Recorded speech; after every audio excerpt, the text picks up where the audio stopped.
Welcome back to Network Africa.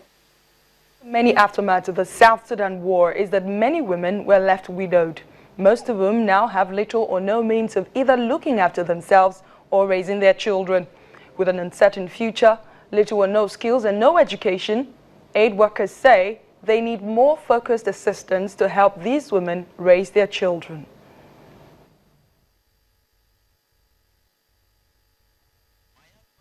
Fled from her home in Mayom, Unity State after the fighting in South Sudan began nearly 2 years ago. Her husband was killed when their house was set on fire. Mabil is among scores of women who have been widowed by the war. Mabil lives in a displaced people's camp with her 6 children. We fled our homes when fighting broke out. Our home was burnt down. We came to this place with nothing, and we have nothing to go home to. We are better off in these camps than risking life out there again. Women and children in South Sudan are bearing the biggest brunt of the conflict. Some of the women who left Unity State have settled in camps in Warrap State further north. With no husbands or homes to go back to, they say they would like to rebuild their lives here. Conflict, high food prices, and the worsening economy have pushed 4.6 million South Sudanese into hunger. Conflict, high food prices, and the worsening economy have pushed 4.6 million South Sudanese into hunger, according to the analysis carried out by hunger experts from aid agencies and the government. Aid workers and analysts also warn that the real impact of the conflict on families will likely be felt in the future. Many widows, particularly those in rural or poor communities, are struggling to take care of their families. If something is not done now, in the next now to 4 years from now, then it is going to affect the next generation, which is going to be bad, because now you'll have more street children on the street. The mothers will have no choice but to send their kids on the street to beg for money. But if you equip the mother with the skills and also with the knowledge and money, a small business startup, then the kids will stay in school. So protecting the mother is actually protecting the next generation. If we forget the mother, we actually, 10 years from now, it's a bigger problem we're going to be facing. Thousands of people have been killed since the conflict in South Sudan erupted in December 2013. The fighting has increasingly followed ethnic lines, unsettling an already volatile region. Sporadic attacks continue in the country despite a peace deal in August by President Salva Kiir and rebel leader Riek Machar, amid mounting pressure for both sides to lay down their arms.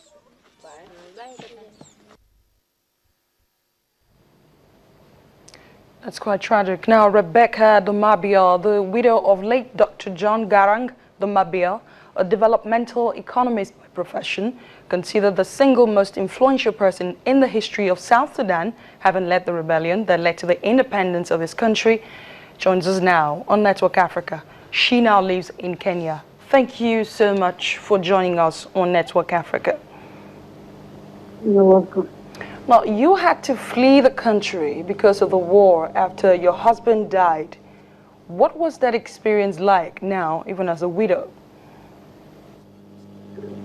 Yeah, thank you for the opportunity. You know, the experience is very bad because somebody like me did not know that we were going to go back to war. After the independence, it was a long-awaited independence for the people of Southern Sudan. And it is the same very people who fought for the independence of Southern Sudan, who brought the people of Southern Sudan back to war. And the first war of 1983 has a lot of widows and the disabled and the orphans of children of Southern Sudan and the widows of Southern Sudan. Now with this war of 2013, December, has a lot of widows also. So we did not cater for those needy people of the war of independence. They did not get anything. I'm one of the people who's like them. So situation is not good at all for the people of Southern Sudan. And if you see the situation now, it's not only for the widows, but for the whole population of Southern Sudan are not getting anything because things are getting from bad to worse. That's quite tragic. Now, as a widow, I know you can now relate to the plight of some of the women you saw in that report. You heard them speak. They're asking and calling for the help from government. Can you relate way more, I mean, than you have related? You've already said your experience to what they're saying. They're talking about their children. You know, as I said earlier, our government did not care for the needy, for their needy people. Yes, the struggle of Southern Sudan, led by late Dr. John Garang, really gave women the opportunity. There were women in the army. The women participated in the struggle. And then now women were yearning for the independence of Southern Sudan so that they become part and parcel of development of Southern Sudan. So there were so many organizations, and but we did not do anything. We did not reach people at the grassroots, even the women at the grassroots. So it is an individual effort which is being done. Like, for example, I went home to the countryside. I started to organize the women at the grassroots where my husband, their home, and I was doing the farm at least to show them, to be the role model too, so that they can farm. And this is the work of our government, to advocate, to encourage the people of Southern Sudan to pick up their own lives, to pick up the pieces of the war, so that they can be able to take care of themselves. The government is the one who is supposed to do that, and we have not reached the people at the grassroots. When I went to the village, the people of the village did not even know our money, the new money, the new pound. So when we went there, nobody has the money, did not reach the villages. So you could see we as an SPLM, we did not do our job as we were calling for during the struggle. We were calling for a just war, independence of people of South Sudan, freedom from poverty, from the ethnicity and religion.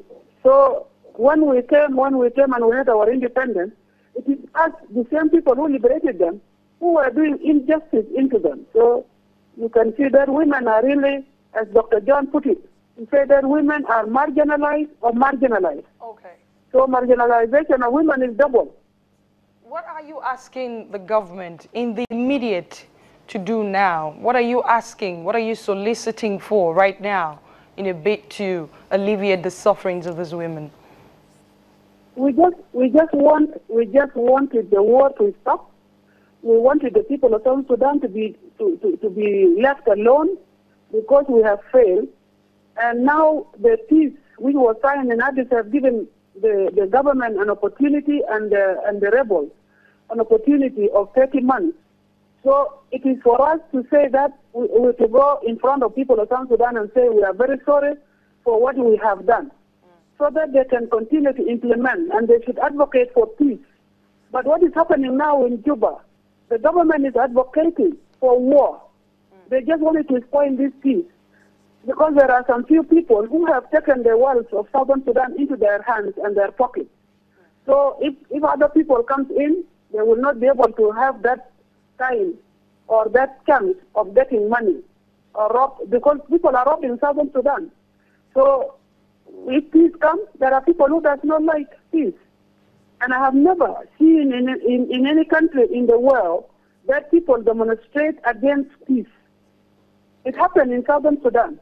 When President Salva was supposed to go to Addis Ababa to go and sign peace in July, he was expected on the 17th. The people were instigated to go on the street against peace. So it is only something that I've seen in Southern Sudan, things which are not happening in the world. Slavery, things which were left long time ago, are still happening in Southern Sudan. So I'm advocating for people of Southern Sudan to be left alone so that democracy is brought back to the people of Southern Sudan, where people of Southern Sudan are free to choose their leaders, where people of Southern Sudan are free to speak their mind. Thank you. No, that's, thank you so much, Mrs. Rebecca Dumabio, the widow of late Dr. John Garang Dumabio. Thank you so much for speaking to us on Network Africa. Nice talking to you. We're still ahead on Network Africa. Violence in the Central African Republic hinders aid agencies from offering humanitarian